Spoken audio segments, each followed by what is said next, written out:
Sunday Night Production. Vous vous demandez si ça vaut le coup de regarder Squid Game, la série phénomène la plus regardée de Netflix, ou au contraire, vous l'avez vu et souhaitez en connaître les coulisses, les petites infos qui feront mouche pour votre prochain dîner entre amis, eh bien restez avec nous, on va tout vous dire et à la fin, durant le cliffhanger, vous connaîtrez notre verdict. Faut-il regarder Squid Game ?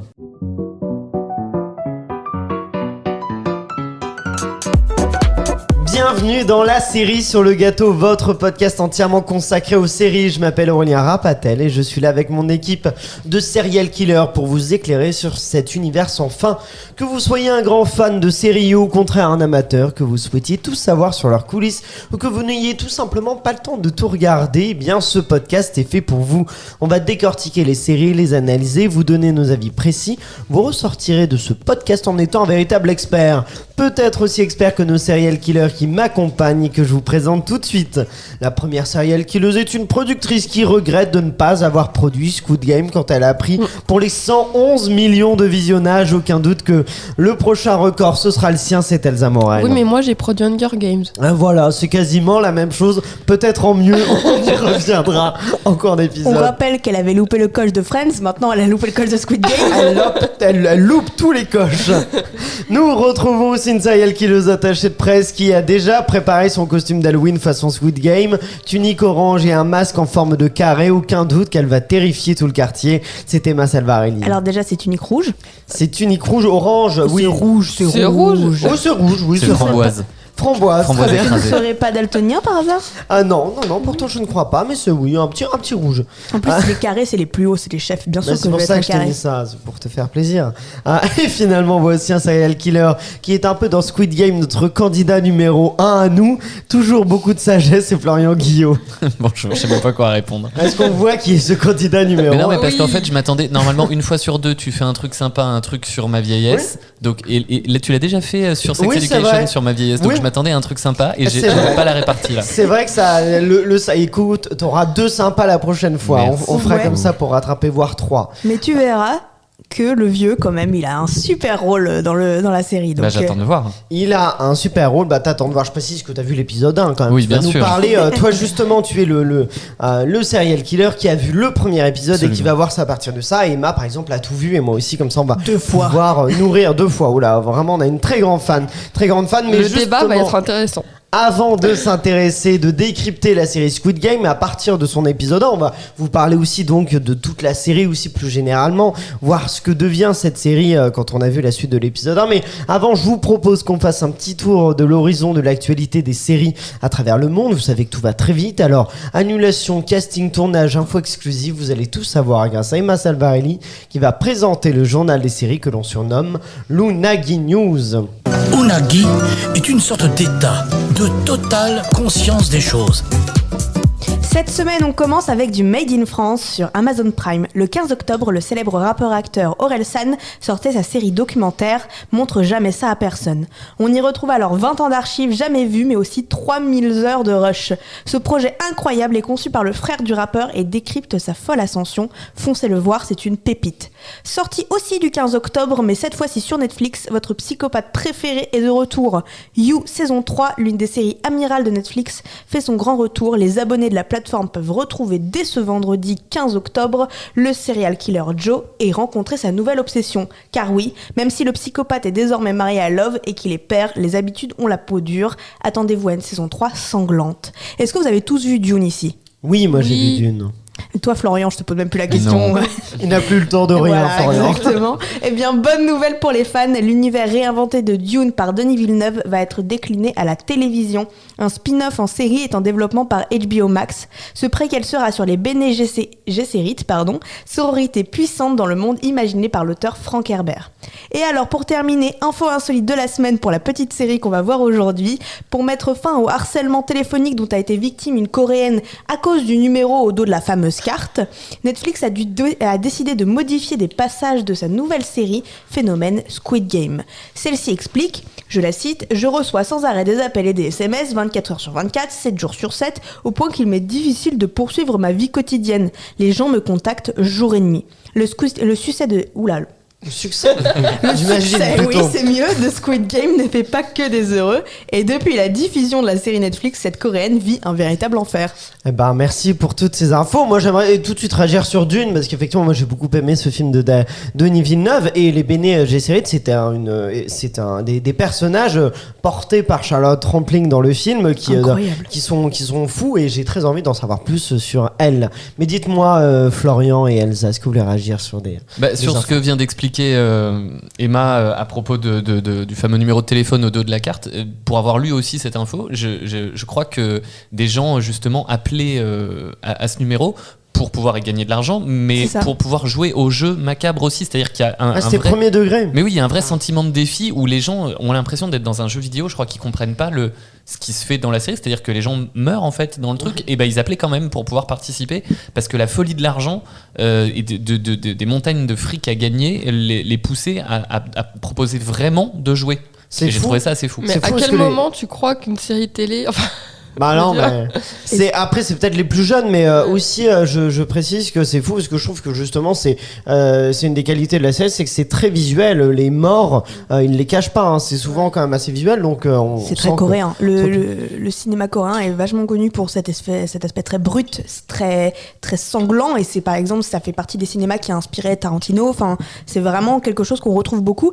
Et d'ailleurs, je sais pas si vous avez vu, en Belgique, à Bruxelles, les enfants s'amusaient à reproduire le jeu 1, 2, 3 Soleil de Squid Game, mais de manière hyper violente. Ça veut dire que si tu perdais, tu te faisais fouetter, tu te faisais taper. Oui. Mais on part sur un... Mais c'est comme ça qu'on jouait chez moi.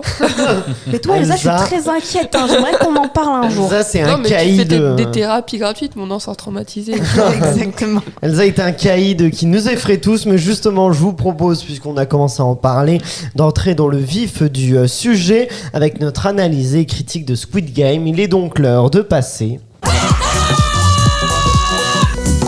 Et c'est Florian Guillot qui va ouvrir le jeu en nous parlant des origines de la série. Je vais donc vous parler des orages. Okay. Et vous allez voir à quel point les expériences personnelles peuvent donner des bonnes séries. Parce que vers 2008, donc c'était il y a plus de 12 ans, Hong Dong-hyuk a tenté sans succès d'obtenir des investissements pour un autre scénario de film qu'il avait écrit. Et comme il n'a pas réussi, il s'est retrouvé ruiné. Et c'est à ce moment-là qu'il a passé son temps libre dans des cafés à lire des mangas de survie japonais tels que Battle Royale, Liar Game ou Gambling Apocalypse Kaiji. Et Hong a comparé la situation des personnages dans ses ouvrages à sa propre situation actuelle, et il a envisagé l'idée de pouvoir participer à un jeu de survie pour gagner de l'argent afin de se sortir de ses dettes. Et c'est ça qui l'a conduit à écrire un scénario de film à la base sur ce concept tout au long de l'année 2009. Hong a déclaré: je voulais écrire une histoire qui soit une allégorie ou une fable sur la société capitaliste moderne, quelque chose qui dépeigne une compétition extrême, un peu comme la compétition extrême de la vie. Mais je voulais qu'elle utilise le genre de personnage que nous avons tous rencontrés dans la vie réelle. Cependant, il craignait que l'intrigue soit trop difficile à comprendre et bizarre à l'époque. Hong a essayé de vendre son histoire à différents groupes de production et acteurs coréens, mais effectivement, à cette époque-là, on lui a répondu qu'elle était trop grotesque et irréaliste. Hong a mis ce script de côté sans trouver preneur, et au cours des 10 années suivantes, il a réalisé 3 films avec beaucoup de succès. Puis, il est revenu au projet. D'ailleurs, il le dit lui-même. C'est une histoire triste, je le cite, mais la raison pour laquelle je suis revenu au projet est que le monde, 10 ans après, s'est transformé en un lieu où ces histoires de survie incroyables sont si appropriées, et j'ai trouvé que c'était le moment où les gens qualifieraient ces histoires d'intrigantes et de réalistes. Hong pense également que la pandémie de Covid-19, dont à mon avis Elsa va nous parler, en 2020, à chaque fois. Exactement, il pense que la pandémie de Covid-19 en 2020 et 2021 a eu un impact sur la disparité économique entre les classes en Corée du Sud. Et il a déclaré que tous ces points ont rendu l'histoire très réaliste pour les gens par rapport à il y a 10 ans. Hong a basé la narration de sa série sur les jeux coréens de son enfance pour montrer l'ironie d'un jeu d'enfant où la compétition n'était pas importante et qui devient une compétition extrême où la vie des gens est carrément en jeu. De plus, comme son scénario initial était destiné à un film, il a choisi d'utiliser des jeux d'enfants aux règles simples et faciles à expliquer, contrairement à beaucoup d'autres films de survie qui utilisent des jeux aux règles complexes. Hang se souvient du jeu du calmar comme étant le jeu d'enfance le plus agressif physiquement auquel il jouait dans les allées du quartier quand il était enfant. Et c'est pourquoi d'ailleurs il l'aimait beaucoup. Et pour cette raison, c'est le jeu le plus symbolique pour lui, qui reflète la société compétitive d'aujourd'hui. C'est pourquoi il l'a choisi comme titre de la série. Le jeu 1, 2, 3 Soleil a été choisi en raison de son potentiel à faire beaucoup de perdants en une seule fois. Hang a déclaré « Le jeu a été choisi parce que la scène remplie de tant de personnes qui bougent et s'arrêtent au hasard pourrait être considérée comme une danse de groupe ridicule mais triste. » Hang a plaisanté également en disant que le jeu de bonbons d'Algona, qu'on voit dans un épisode par la suite, choisi pourrait influencer la vente des Dalgona. Et d'ailleurs, je crois que c'est le cas. Je ne sais pas si Elsa, tu nous en parleras dans la prod, mais je crois qu'effectivement, c'est le cas. Moi, j'ai envie de goûter. Hein. Il fallait lécher le bonbon pour libérer la forme, et c'était quelque chose que Hang a dit avoir fait quand il était enfant. Il l'a intégré au scénario. Il a même pensé à leur faire jouer à un jeu où on passe, et ça ce n'est pas dans la série, mais il l'a déclaré, où on passe en tenant son cavalier sous un tunnel formé par les autres joueurs. Quand vous êtes dans des fêtes de famille et que vous dansez, parfois ça arrive. Et bien dans les fêtes de famille, quand la musique s'arrête, tout le monde baisse les mains et voilà, on se taquine et on est un petit peu bloqué sous le tunnel. Et je pense qu'on imagine assez facilement ce que ce jeu aurait donné dans Squid Games pour les perdants qui se seraient retrouvés toujours dans le tunnel. Maintenant, je vais passer à une partie spécialement pour Emma, avec le nom des personnages. J'espère que je vais réussir à bien tout prononcer. Donc les noms des personnages, Sang Ji-hoon et Cho Sang-woo, et également Hin Lam, sont tous inspirés d'amis d'enfance de Hang, de même que le nom du personnage Hang Jun-ho, qui était également un ami d'enfance dans la vie réelle avec un frère aîné nommé Hang In-ho.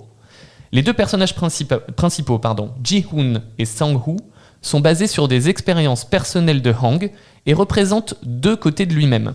Ji-hoon, le personnage principal, partage les mêmes aspects d'avoir été élevé par une mère célibataire économiquement défavorisée dans le quartier de Sangmun à Séoul, tandis que Sang-woo reflète le fait que Hang a fréquenté l'université nationale de Séoul avec de grandes attentes de la part de sa famille et de son voisinage.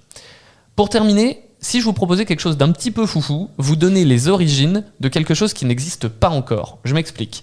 Je vais vous parler de ce qui va servir de base à la saison 2, parce que Hang en a déjà un peu parlé en disant « Il y a beaucoup d'histoires non racontées, comme le passé des hôtes des jeux et des gardiens. Celles-ci pourront être présentées la saison prochaine. Rien n'a encore été déterminé, mais il y a des possibilités. » Ah, merci pour ça. Est-ce que déjà, Emma, tu peux nous résumer ce premier épisode pour ceux qui n'auraient pas vu Squid Game En citant tous les noms. Rapidement. Alors, moi je propose de pas le faire. Non, plus sérieusement, on se retrouve dans la vie d'un Coréen assez banal qui s'appelle Ji-hoon. Ça va, je l'ai bien prononcé, merci. Qui est un véritable souci d'endettement. Il est surendetté. Et alors qu'il est complètement désespéré, il va rencontrer cet homme qui va lui proposer de jouer à un jeu. À chaque fois qu'il gagne, il gagnera 10 000 won. Merci. Et face à ça, en gagnant, il va lui dire: est-ce que tu as envie de gagner encore plus? Et lui proposer de venir jouer à un jeu, le Squid Game. Ben voilà, merci pour ce résumé. On va donc à un jeu qui va s'avérer mortel, où en fait les gens vont être les uns contre les autres. Est-ce que ce premier épisode, est-ce que pour vous il donne le là? Est-ce qu'il est catchy? Est-ce qu'on est pris dans le jeu dès le premier épisode? Emma, vas-y. Bah ouais, clairement, moi je trouve. Alors moi, ce qui me faisait un peu peur, c'était la longueur des épisodes. J'avais joué quand il dure une heure environ. Ouais. Et au final. Dès que l'épisode se termine, j'ai envie de connaître la suite tout de suite. J'ai envie de savoir qu'est-ce qui va se passer, c'est quand la prochaine épreuve, où est-ce qu'on va, et c'est fou. Donc, Elsa, ouais. Non, moi au contraire, je trouve que la structure de l'épisode est d'un classique. Genre, on a la présentation du personnage, situation renversante, donc là on découvre qu'il est endetté, il a des soucis, péripéties, il doit aller faire le jeu. Enfin, je trouve que l'écriture du scénario n'est pas inventive, et pour moi du coup j'étais là, c'est classique, ok. Toi, voilà. Ça t'a pas pris, Florian? Moi je dirais pas classique, je dirais efficace. Merci. C'est le côté, c'est le côté peut-être plus amélioratif du même mot. D'un côté on a classique, moi je pense que c'est efficace. C'est un peu construit comme une émission de télé en fait, pour une partie que je connais un petit peu. C'est que on a des jeux et chaque épisode va être centré sur un jeu avec effectivement des péripéties, des éliminés, et du coup on est juste face à de l'efficacité. Je trouve comme Emma que c'est assez prenant. Moi je l'ai regardé sans du tout savoir de quoi ça parlait, sans lire un pitch, sans regarder une bande-annonce, sans rien du tout. J'ai pas trop compris au début où on allait. et je trouve que la fin est très prenante. Je pense juste que dans la construction de l'épisode, les temps donnés à chaque partie, l'installation de la situation, le moment où il va faire ses paris, le moment où le mec vient lui proposer des paris dans la gare, je crois, et toute la partie sur le jeu 1, 2, 3 soleil, c'est peut-être un tout petit peu mal proportionné pour moi. Il y a des choses qui sont un peu trop longues, d'autres un peu trop courtes, etc. Mais sinon, c'est très très très prenant, oui. Mais est-ce que du coup c'est efficace? Mais est-ce que c'est, on va dire, bien écrit, artistique? Est-ce qu'on est Emma? Oui. Moi, je veux juste rebondir sur ce que disait Elsa, parce que je suis pas du tout d'accord.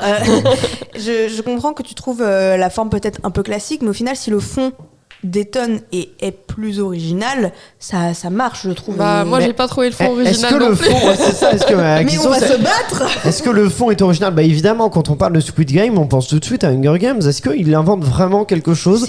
Des gens qui se battent dans une arène. Alors évidemment, ils sont H24 dedans dans Hunger Games. Ici, c'est jeu par jeu. Mais qu'est-ce que ça innove? Qu'est-ce qu'il y a d'innovant dans Squid Game? Il y a moins cet aspect fiction, je trouve, que dans Hunger Games, par exemple, si on prend la différence. Hunger Games, il y a vraiment tout un monde qui est inventé, etc. Alors que Squid Game, c'est beaucoup plus réaliste. Hunger Games, c'est dans le futur, Squid Game, c'est aujourd'hui. C'est ce que disait Florian quand il disait il y a un aspect tellement réaliste, la preuve, les gens veulent jouer. C'est quelque chose qui pourrait réellement se passer, moi je pense, aujourd'hui, parce qu'il y a des gens qui sont tellement dans une galère financière, surtout en Corée, je vais en parler, qu'ils pourraient être prêts à participer à ça parce qu'ils n'ont plus rien à perdre. Florian. C'est exactement ce que je voulais dire, c'est que Hunger Games, on nous dépeint une société fictive, alors peut-être futuriste, mais fictive en fait, qui n'existe pas encore. Donc on regarde ça un petit peu de loin, on se dit, on passe un pacte quand on commence le film en se disant, ok, c'est ça le principe de départ, et on regarde des actions qui vont arriver. Là, ce qu'on nous explique, c'est dans notre monde, ça arrive dans notre monde, et c'est en ça que c'est beaucoup plus fort, c'est que on nous dépeint quelque chose qui pourrait exister par rapport à des parieurs et des gens surendettés pour différentes raisons, des gens qui connaissent réellement ces situations-là. C'est aussi fort que Handmaid's Tale, par exemple, dans le même esprit, où on nous dépeint pas une société futuriste ou extraterrestre ou je ne sais quoi, on nous explique comment notre société occidentale en est arrivé à cet endroit-là. Et là, c'est la même chose. Donc forcément, on s'identifie beaucoup plus et c'est beaucoup plus fort pour moi. J'en profite pour dire que vous pouvez retrouver un de nos épisodes sur Handmaid's Tale si vous le voulez pour avoir plus d'informations. Elsa, toi, t'es d'accord avec cette analyse? Alors, moi, je vais dire la problématique que j'ai avec cette série, c'est que c'est une série qui aborde beaucoup de problématiques sociales, mais je trouve que c'est au service du sensationnalisme, en fait. C'est-à-dire que pour moi, c'est un prétexte pour créer quelque chose de visuellement très pas catchy, mais très qui impacte beaucoup le spectateur. Et c'est un peu, je pense aussi, ce que recherche Netflix, justement, des séries qui ont un peu un fond social comme ça. Voilà, parce que ça donne l'impression que cette série sensationnaliste a un peu des idées derrière la tête. Et du coup, pour moi, c'est vraiment le cliché de ce genre de série. Moi, je suis d'accord. Pour moi, Squid Game, c'est une belle boîte, mais bien vide. C'est-à-dire que l'enrobage est fort sympathique. Moi, le concept me donne envie de regarder. Le concept qui, effectivement, mêle propos social, qui est très intéressant, qu'on avait déjà dans un film sud-coréen, à savoir Parasite. Mais c'est justement quasiment... après, je cite Parasite parce que c'est le plus connu. Mais je veux dire, pour moi, le passage de Parasite, qui, du coup, a cette même envie de prendre un genre, donc c'était le thriller dans Parasite pour parler social, c'était réussi dans Parasite et c'est pas très réussi pour moi dans Squid Game. Tout est enrobé de ce concept qui est charmant au demeurant, mais derrière les personnages, moi je trouve les personnages particulièrement vides. Je sais pas ce que vous pensez des personnages, mais le personnage principal il est insupportable, et tous les autres personnages sont pas assez creusés. Il y a des personnages touchants, je te comparais Florian au candidat numéro 1, mais qui est un personnage assez touchant. Donc lui, pourquoi pas, mais les autres, je les trouve juste très agaçants. Je ne comprends pas leur motivation, je les trouve très mal écrits. Et ils n'ont pas d'ambiguïté, je trouve. Oui, aussi. Ils sont juste... ils ont une ligne directrice. Il y en a un qui est méchant. Il y a le gangster. Alors c'est le gangster, il est méchant tout le temps. Il y a les femmes. Alors je vais pas parler de la représentation des femmes. Alors je trouve que les femmes, elles en prennent un coup dans Squid Game. Hein. Il y a très peu de personnages féminins dans les jeux. Les personnages masculins qui sont majoritaires ne veulent pas se mettre avec des femmes parce que c'est les plus faibles. On est quand même dans des... Moi, ça m'a posé problème un peu l'écriture de ces personnages. Et moi, je te trouve outré là. Non, mais je dois répondre à tous les points là, c'est pas possible. Je vais reprendre petit à petit. Enfin, ça reste mon avis et ça reste parce que peut-être m'intéresse beaucoup plus au cinéma coréen et c'est le jeu d'acteur coréen est très particulier. Ça, c'est très exacerbé. Je l'entends, c'est c'est très particulier. C'est beaucoup des hauts, des A, des un peu surjoués. Mais que tu me dises que les personnages soient pas bien écrits, je suis pas d'accord parce que est-ce que t'as tout vu? Je suis quasiment à la fin. Il me manque un épisode. Je suis à la fin du set. Le personnage d'Abdul, excuse-moi, mais il est merveilleusement bien écrit. Le personnage justement du meilleur ami, de l'ami d'enfance, je trouve que ça montre toute l'ambiguïté de on a envie d'être sympa, mais dans le fond on est autant dans la merde que les autres, donc faut se débrouiller, il faut sortir de là. Ça montre toute la complexité humaine. Les personnages féminins, on en voit certes peu, mais comme on dit, il y a une mentalité coréenne dedans, et la mentalité coréenne qu'on le veut, elle est un peu plus arriérée que la mentalité occidentale. Donc effectivement, si on reste sur le point de vue d'un occidental où la vie d'une femme est beaucoup plus simple et beaucoup plus évoluée, on va trouver ça complètement grotesque. On va trouver que c'est n'importe quoi, alors qu'au final, qu'on le veuille ou non, c'est plus les hommes qui travaillent en Corée, les femmes doivent rester à la maison pour s'occuper des enfants. On a vraiment cette mentalité-là, donc c'est normal que ça se ressente dans la série. Moi, je trouve que ça dépeint une société de manière hyper réaliste, parce que du coup, c'est pas notre société, c'est la société juste sud-coréenne. C'est la société sud-coréenne qui est représentée, c'est pas la nôtre. Si ça avait été représenté pour les Américains ou pour les Français, la série aurait un point de vue complètement différent. L'endettement existe partout, mais c'est un sujet qui est crucial en Corée, le surendettement. On parle de l'endroit le plus surendetté du monde. Mais alors, je crois que je vais spoiler une des informations de ta partie, Emma, mais je crois que dans ta partie, tu nous révèles que les Sud-Coréens n'ont pas aimé la série. Exactement. Alors, comment est-ce qu'on dépeint une société sud-coréenne en disant, du coup, c'est eux qu'on dépeint, mais eux ne trouvent pas, en tout cas, la série réussie. Moi, ce que je dis dans ma partie, pourquoi est-ce qu'ils n'ont pas aimé, je l'ai peut-être pas extrêmement bien précisé, pourquoi est-ce qu'ils n'ont pas aimé cette partie, c'est que, pareil, je spoil un petit peu ma partie, moi, je parle beaucoup des dramas. Oui. Les dramas coréens, c'est quelque chose de très hollywoodien, c'est quelque chose de très romantisé, on parle de romantisme, on parle d'histoire qui se finit bien, ancien Hollywood, on va dire, plutôt que le nouveau qui peut être un peu plus... C'est ça, alors que Squid Game reste quand même un peu trop réaliste au goût des Coréens. Quand les Coréens ont vu Squid Game apparaître, ils se sont dit « Oh, trop bien, un nouveau drama !»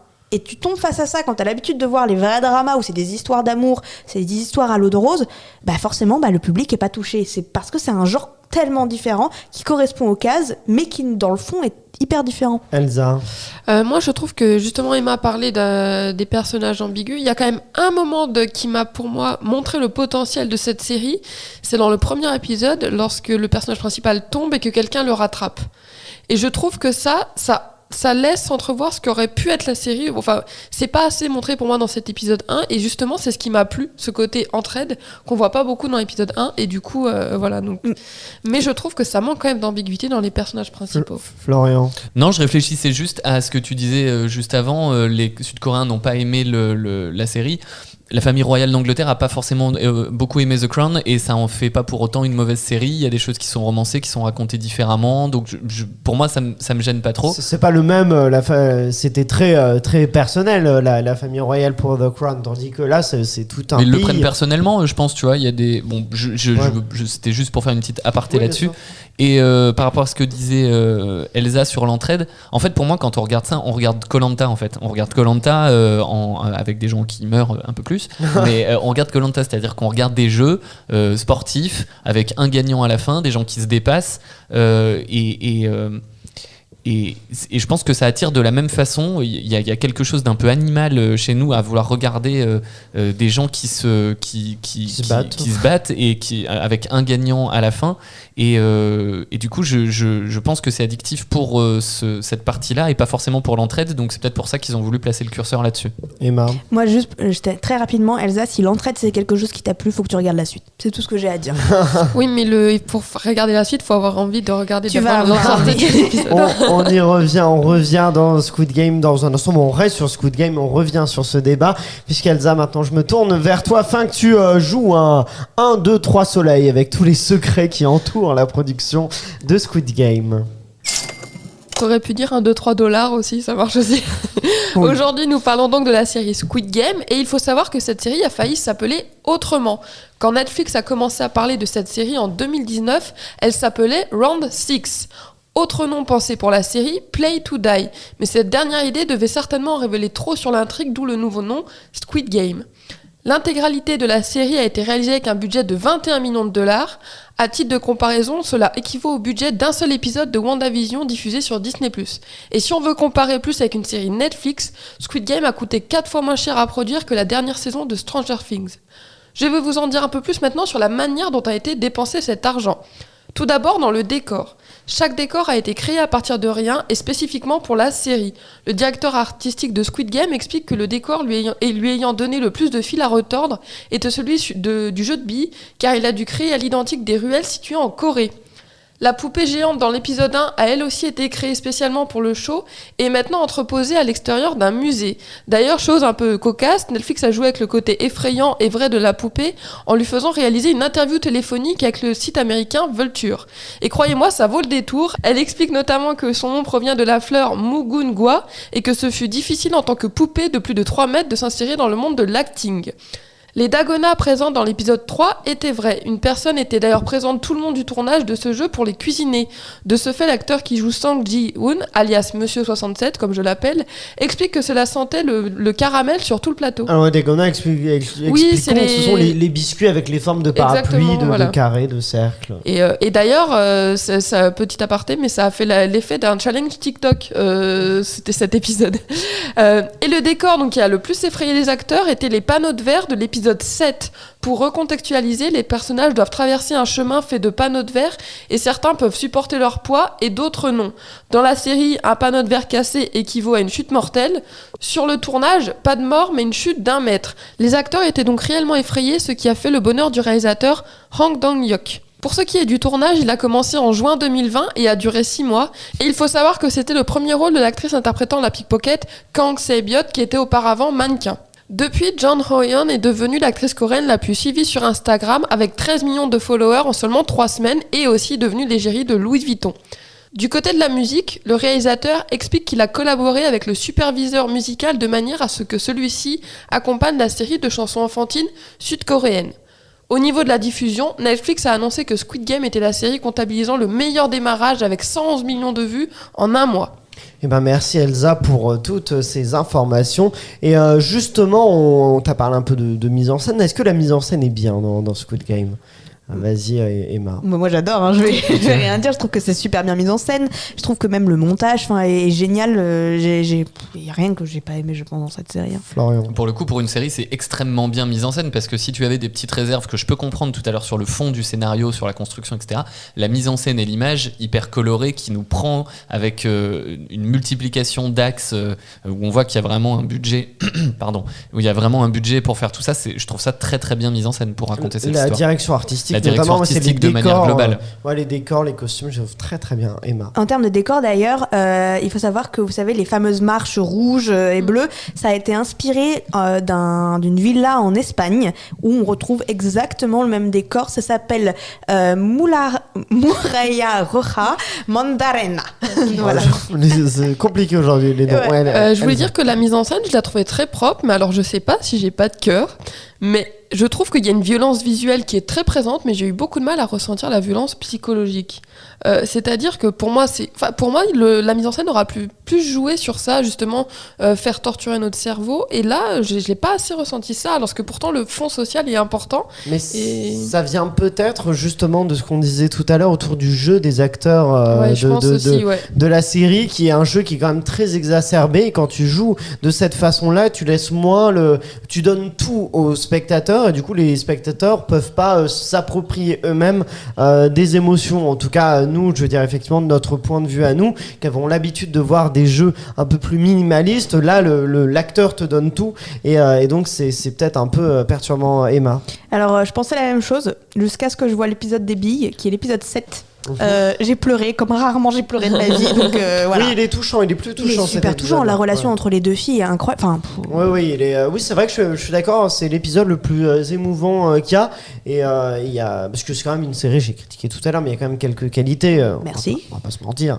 Mais bon, la mise en scène, donc, elle est plutôt validée. Mais pour vous, qu'est-ce qui explique ce succès, justement, Elsa? Tu nous rappelais les 111 millions de foyers qui ont Netflix et qui ont regardé Squid Game, selon Netflix, évidemment. Qu'est-ce qui explique ce succès, Elsa? Bah pour moi, c'est parce que c'est hyper sensationnaliste. Les gens, ils adorent ce genre de choses. Le côté un peu macabre, morbide, c'est visuellement impressionnant. Et du coup, et vu qu'il y a un peu un propos social derrière, les gens, ils se disent en plus c'est génial, il y a du propos social. Franchement, regardez. Pour moi, c'est pour ça que ça marche. Florian? Moi, je pense qu'on fait l'apologie de Fortnite avec cette série. Vous connaissez le jeu Battle Royale, etc. Où on y va, on est 100 et on doit tous, il doit en rester qu'un pour gagner. Je pense que le phénomène jeu vidéo qu'est par exemple Fortnite, on le retrouve aussi là-dedans et que c'est addictif pour ça, c'est-à-dire qu'on voit une compétition en live. Je serais pas étonné par exemple qu'une émission de télé sans que les gens meurent soit comment dire construite par rapport à ce principe-là avec des jeux enfantins et beaucoup de compétiteurs en direct par exemple, et que tout le monde puisse se connecter pour les regarder. Il y a un côté Truman Show, il y a un côté apologie de ces séquences de jeux vidéo. Il y a un film aussi qui s'appelle Nerve, qui est pas mal, avec Dave Franco et Emma Roberts, qui justement met en scène des gens qui se trouvent dans un jeu. Il y a des parieurs qui misent sur eux, ils ont des défis de plus en plus dangereux à faire. Florian, oui. Et surtout, pardon, je voulais rajouter, je pense que ce qui fait la particularité, la singularité et la force de cette série, c'est l'ironie. L'ironie avec que quand on regarde ça, on voit des adultes qui sont désespérés, qui risquent leur vie pour gagner de l'argent avec des jeux pour enfants. Et donc les jeux sont très simples et faciles, donc les téléspectateurs peuvent se concentrer davantage sur les personnages que sur les règles à comprendre. Et donc je pense que cette ironie en fait, ce que je disais, une singularité et une grande force. C'est une ironie dramatique. Et est-ce que c'est ça? Est-ce que du coup, c'est pas les jeux qui portent Squid Game? Ce serait plutôt les personnages? Moi, j'ai dit que j'avais une réticence, mais peut-être c'est mon point de vue. Peut-être que vous en avez moins. Pour moi, c'est les jeux, parce que je pense que c'est hyper jouissif de voir 1, 2, 3 soleils en version morbide. Je pense que les gens... Elsa, encore une fois, j'aimerais qu'on discute. Mais non, mais je pense que c'est vrai, les gens ils sont attirés par le macabre et tout, donc je pense que c'est ça les gens apprécient. Donc quand je disais ça, pardon, je pense aussi que c'est les jeux, la force de la série.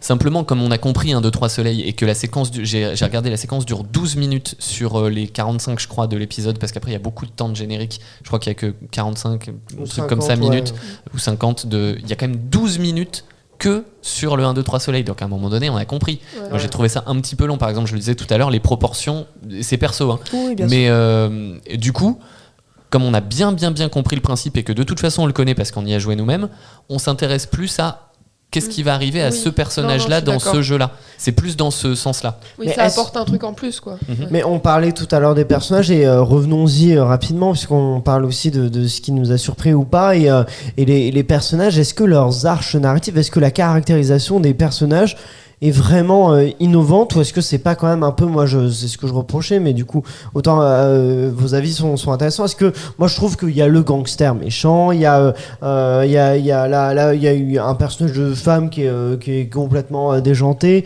il y a le vieux qui est mourant, il y a le personnage principal qui est dans la mouise parce que il y a sa fille, tout ça, il s'est séparé de sa fille et de sa femme. Elsa, ouais. Est-ce que alors c'est on pas peut trouver ça, mais quand même je trouve il y a quelque chose qui est intéressant dans ça, c'est que ce sont des personnages qui viennent de la même classe sociale, donc pauvres, mais il y a quand même, on voit une diversité à l'intérieur de cette classe sociale.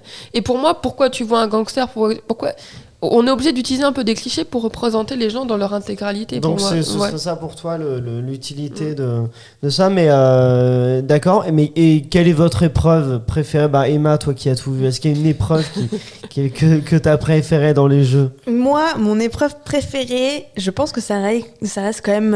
Après, c'est bizarre, je sais pas si j'arrive à sortir une épreuve de son épisode. Dans le sens, moi, si j'en parle, c'est vraiment l'épreuve des billes, comme je disais, parce que c'est l'épisode qui m'a le plus touchée. Celle-là, on comprend plus les personnages, on voit vraiment leur vraie nature qui est ressortie, juste avec un jeu de billes.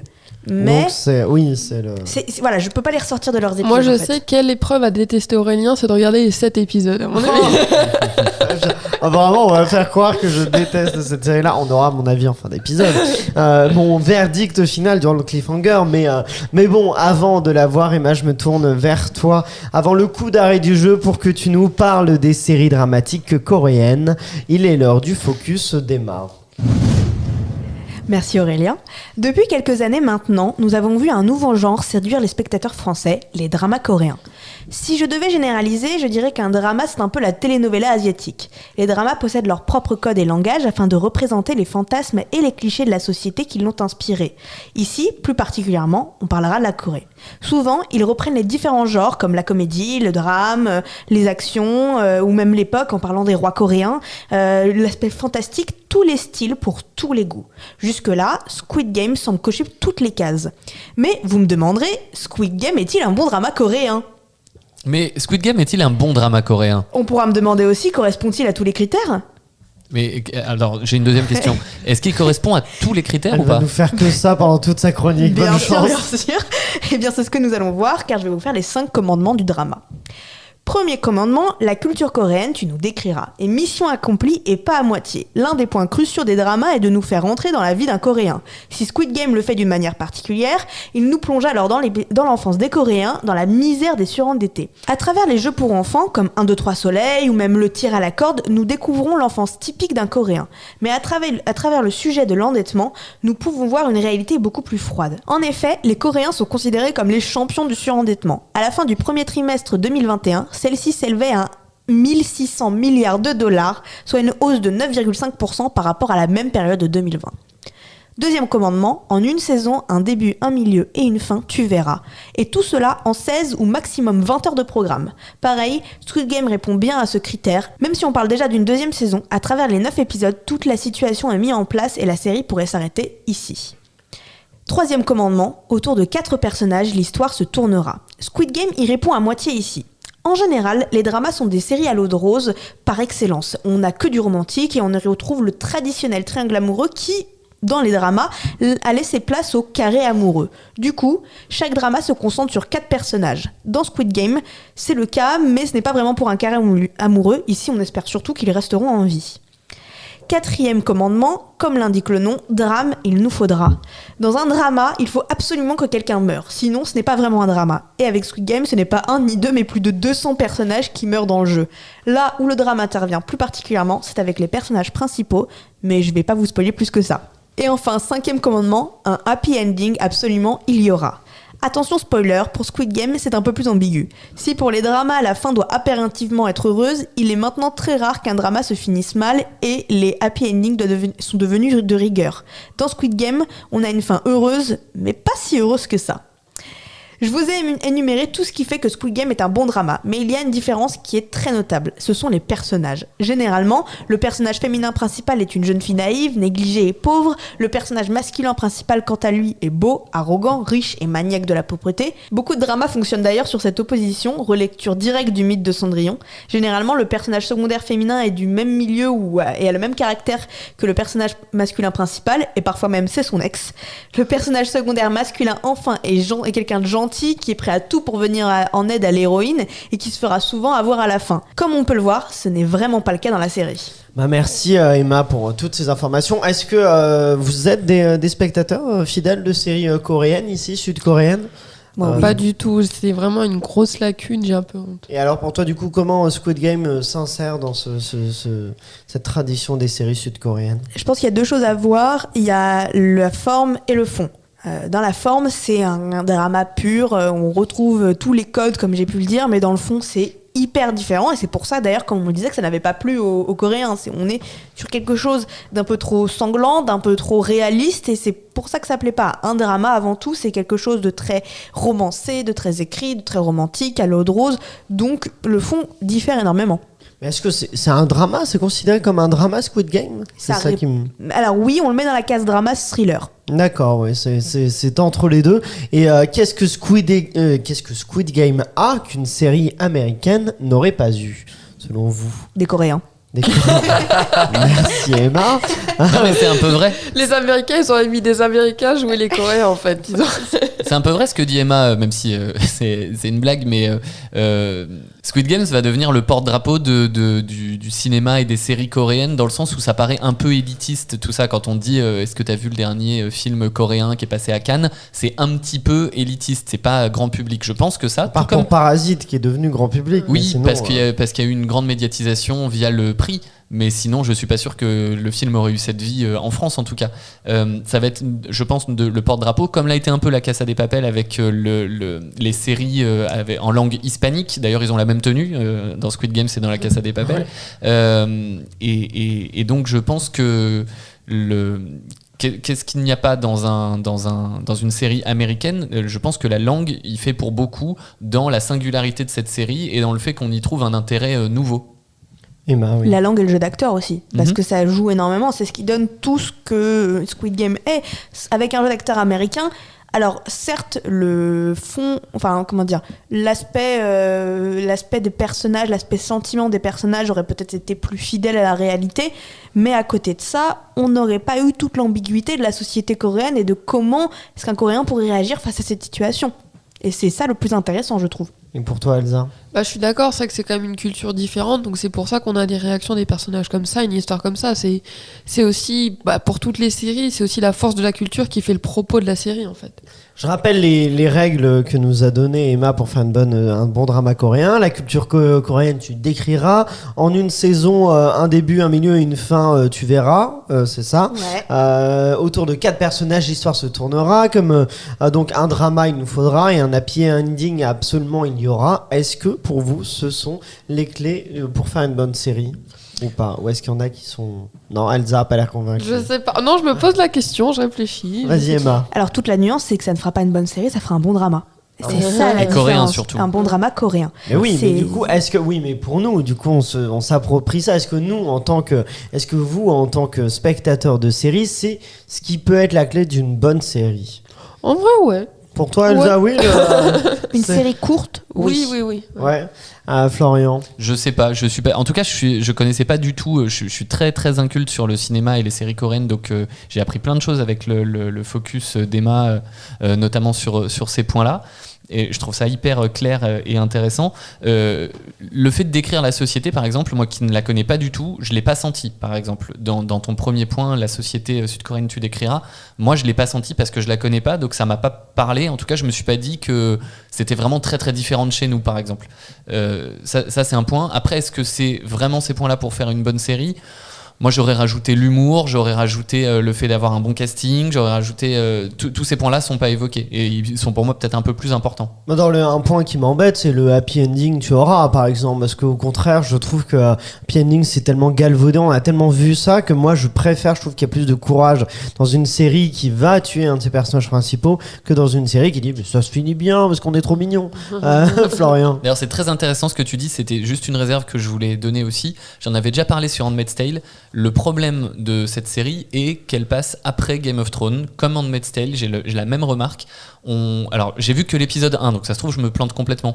Mais j'ai l'impression que le personnage principal est immortel, que lui, il ne lui arrivera jamais rien et qu'il se sortira toujours d'une manière ou d'une autre plus malin que les autres de toutes les épreuves. Et le fait de passer après Game of Thrones, qui a tué ses personnages principaux sans problème, que ce soit pour Handmaid's Tale ou pour Squid Games, fait que on s'attend à ce que tout se passe bien. Emma. Oui, pour 30 secondes, je rebondis. Justement, c'est en découvrant la fin que tu comprendras pourquoi est-ce qu'il est immortel, si je peux dire ça comme ça. Ok. Et Elsa. Mais justement, je me suis fait la même réflexion que Florian, et en fait, je me suis dit, peut-être que justement, on prend ce point de vue de ce personnage principal parce qu'il va s'en sortir. C'est-à-dire que ça aurait pu être quelqu'un d'autre. Il y a tellement de personnages dans cette série, je sais pas comment expliquer, mais quelqu'un d'autre, si d'un coup il meurt au premier tour, il y a plus de série en fait. Naturellement, en soi, c'est pas le personnage sur lequel on miserait justement, parce qu'on découvre dans la série qu'il y a des personnes qui parient là-dessus. C'est pas le personnage sur lequel on miserait de oui, prime mais abord. je pense, du coup, on le prend lui parce que justement, lui, il va s'en sortir et c'est intéressant pour pour C'est nous. ça, de mais moi regarder je ça. trouve que par exemple il va s'en sortir, mais je trouve que le personnage est quand même un peu stupide et moi et c'est pour ça que je ne comprends pas aussi. Donc après peut-être qu'effectivement il me manque le dernier épisode, donc il me manque peut-être ça pour comprendre pourquoi un personnage un peu stupide comme lui s'en sort. Mais je sais pas, Emma, oui, dis-moi. Florian comparait à The Handmaid's Tale. Là où je trouvais ça plus choquant sur cette série-là, c'est que elle fait vraiment des actions qui sont Ouais, qui de auraient coûté la mort de quelqu'un pour moins que ça. Alors que dans Squid Game, c'est beaucoup plus léger. Il fait pas d'affront, il fait pas de quoi que ce soit qui pourrait automatiquement l'amener à la mort. Alors que Si, en soi, dans ses choix, il va faire des choix. Il y a des moments où ils doivent créer des alliances. Les alliances qu'il crée, ce sont avec les personnages qui, en soi, sont quand même les personnages les moins favoris du jeu. C'est en ça qu'on pourrait justement dire qu'il fait des erreurs et qu'on est encore d'autant plus surpris qu'il survive. C'est qu'il y a quand même régulièrement des épreuves, il y en a au moins 2, où son alliance est quand même des personnages assez faibles, quoi. Pas tous, mais... ouais, mais le suspense qui est créé l'amène bien au final. Enfin, sa survie est pas choquante, je trouve. Ouais, pas choquante, mais on tique un peu quand même. Mais bon, je vous propose maintenant que Florian nous dise un peu quelles recommandations il pourrait nous faire. Si on a aimé justement Squid Game, quelles autres œuvres nous pourrions découvrir. Il est l'heure des recos de Flo. Alors on en a déjà pas mal parlé pendant tout l'épisode, on a donné pas mal de références, notamment Hunger Games, qui est évidemment la plus évidente. Je fais moi-même une redondance, mais Hunger Games avec cette série de films dans une société futuriste où ils doivent eux aussi jouer leur survie. Par des épreuves. J'évoquais aussi une référence de jeu vidéo que je vous redonne, évidemment, Fortnite, avec le jeu Battle Royale auquel vous pouvez jouer ou pas, sauf si vous avez vraiment autre chose à faire. Il y a une autre série beaucoup plus ancienne que je trouve importante à citer, qui s'appelle Le Prisonnier, qui est une série qui date de la fin des années 60, où je vous rappelle en gros le pitch. C'était un agent secret londonien qui démissionne brutalement de son travail, qui est gazé dans son appartement alors qu'il faisait ses valises, et qui se réveille dans un endroit qui s'appelle le village, qui paraît être un lieu complètement paradisiaque, édénique, et où en fait tout est entièrement automatisé. C'est pas exactement comme dans Squid Games, mais je pense que c'est une référence assez vintage qu'ils ont pu avoir, et en tout cas c'est une magnifique série avec Patrick McGowan. Et je vais vous citer une dernière série. Alors je vais faire un truc un peu bizarre, c'est que je ne l'ai moi-même pas vu, mais de tout ce que j'ai pu lire en travaillant sur cet épisode, cette référence revient beaucoup. Donc ça s'appelle Alice in Borderland, c'est un drama japonais. Donc pour vous faire le pitch en 2 phrases, c'est Harisu, un obsédé de jeux vidéo qui se retrouve soudainement dans une étrange version de Tokyo où la ville est complètement vide et dans laquelle lui et ses amis doivent participer à des jeux dangereux pour survivre. Donc on est un petit peu sur le même genre de pitch et de tout ce que les fans ont pu... Vas-y, dis-moi Emma. Pardon, ce que j'allais dire, c'est que j'ai vu les deux du coup, et Ouais. c'est complètement différent. D'accord. Voilà, pour vous dire, c'est vraiment complètement différent. Le speech est le même, mais c'est complètement différent. Est-ce que toi qui l'as vu, tu recommandes ? Ah ouais, c'est Ouais, trop voilà. bien. C'est Peut-être trop bien. mieux que Alice in Borderland que Squid Game, pour moi en tout cas. Tu vas mieux parler tout de suite. Et désolé Florent, je te pique un peu ta partie. Regardez Old Boy, le film coréen qui... voilà, trop bien. Qui est aussi recommandé par Emma. Très bien, bon, vous le savez, maintenant, après avoir eu ces recommandations, il est l'heure du moment fatidique, cher serial killer. Je vais vous demander si oui ou non il faut regarder Squid Game. Il est donc l'heure du cliffhanger.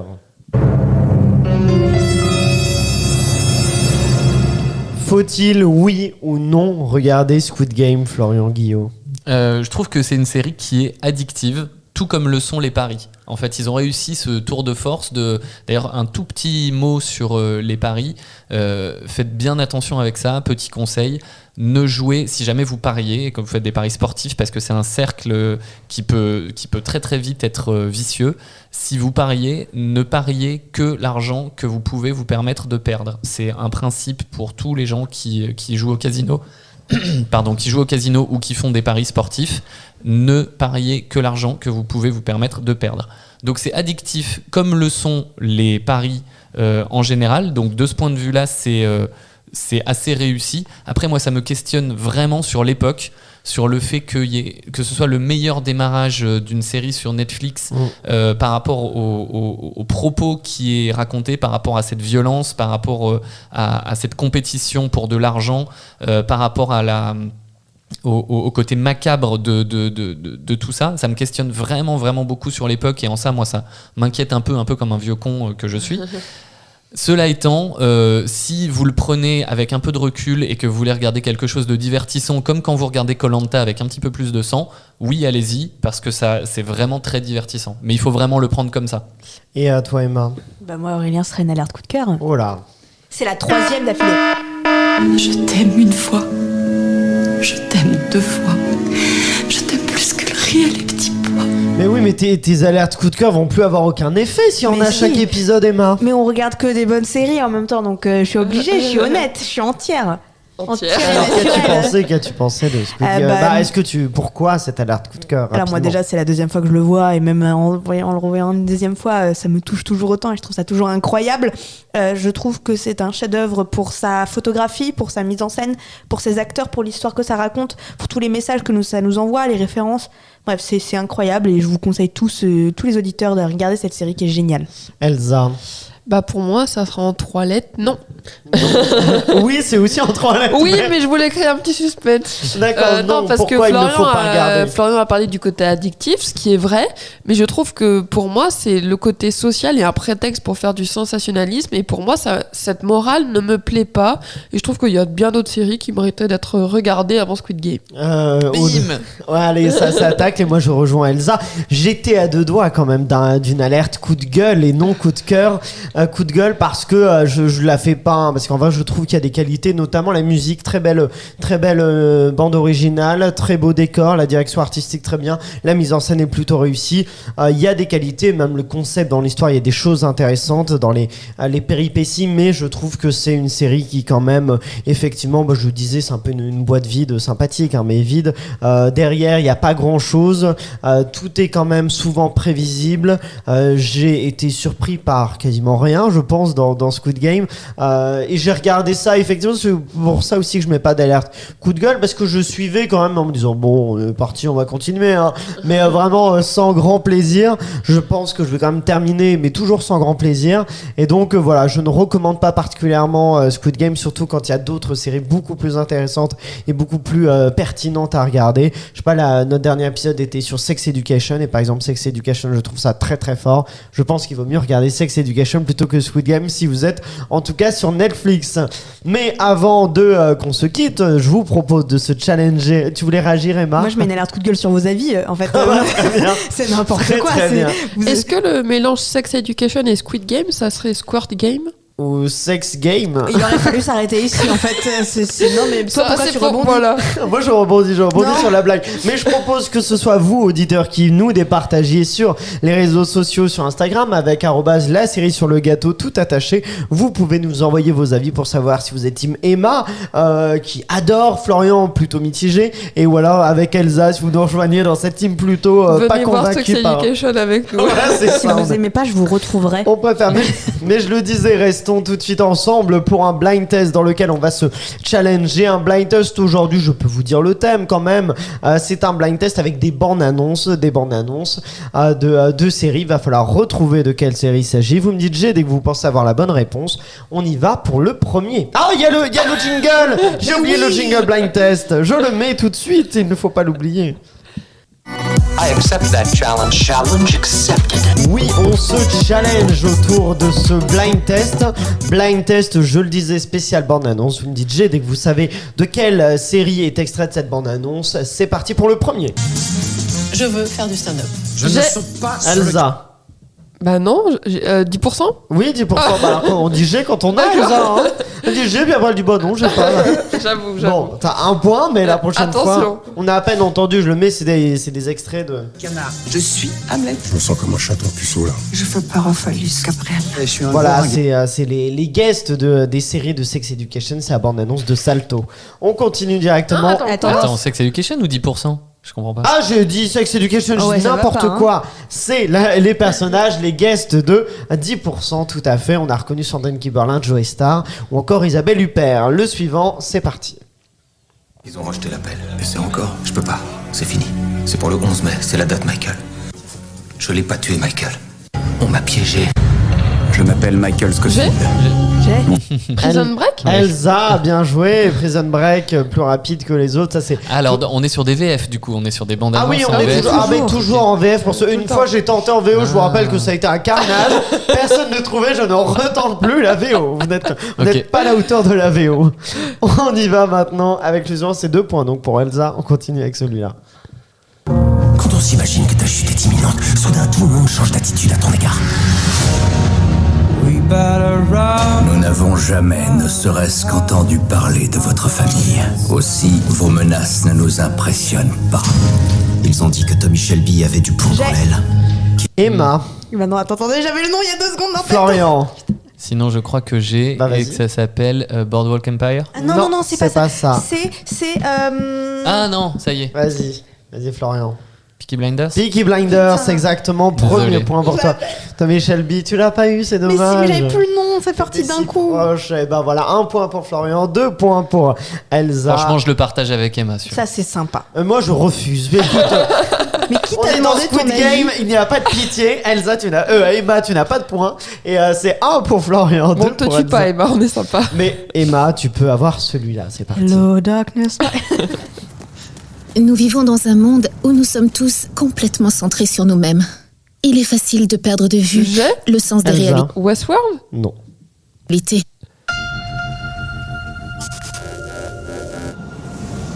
T'as dit que t'ignorais combien de temps il restait. Qu'est-ce que t'entends par là? Il est important que vous compreniez que ce test implique une petite procédure médicale. Pour un jeu vidéo. J'ai. Vas-y Emma. Putain, mais c'est pas possible, les noms s'en vont. Bah, Black Mirror. Black Ah Mirror. oui, bien joué. Voilà, cette Putain, fois-ci ça me c'est disait bon. Sur le coup, on aurait dû une pub AXA, un truc comme ça. C'est la VF. 1 point pour Emma, 1 point pour Florian, 2 points pour Elsa. On va voir ce qui va se passer avec le dernier, c'est celui-là. Le mot qui veut dire le guérisseur et l'homme sage aux yeux du monde entier. C'est sous ce nom que nous te connaissons tous. Il vous a déjà sauvé la vie de nombreuses fois sans même que vous sachiez qu'il était là. Il ne s'arrête jamais. Il ne reste jamais. Et surtout, il ne demande jamais à être remercié. Je suis éternel. Je me régénère.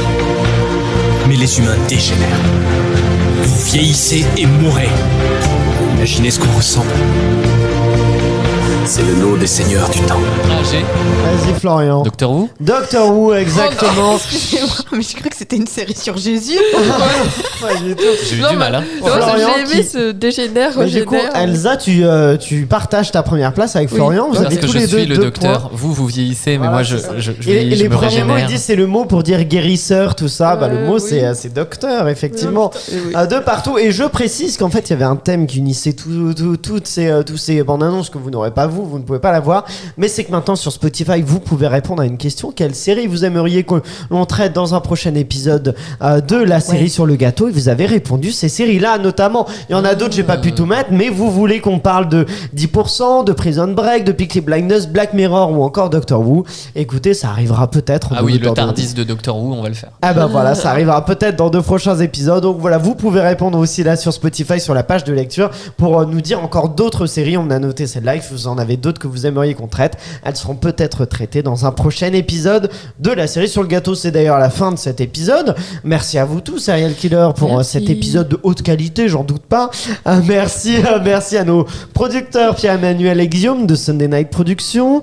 N'oubliez pas de partager au maximum la série sur le gâteau afin de nous aider, de nous donner de la visibilité. Vous pouvez suivre donc notre compte Instagram @la série sur le gâteau tout attaché, où il y a plein de contenus exclusifs qui arrivent. Ça va arriver très vite. Vous pouvez donc nous suivre. Merci d'avoir écouté ce podcast. On se retrouve très vite avec une nouvelle série, de nouvelles infos, de nouveaux blind tests. Et ça, c'est la série sur le gâteau.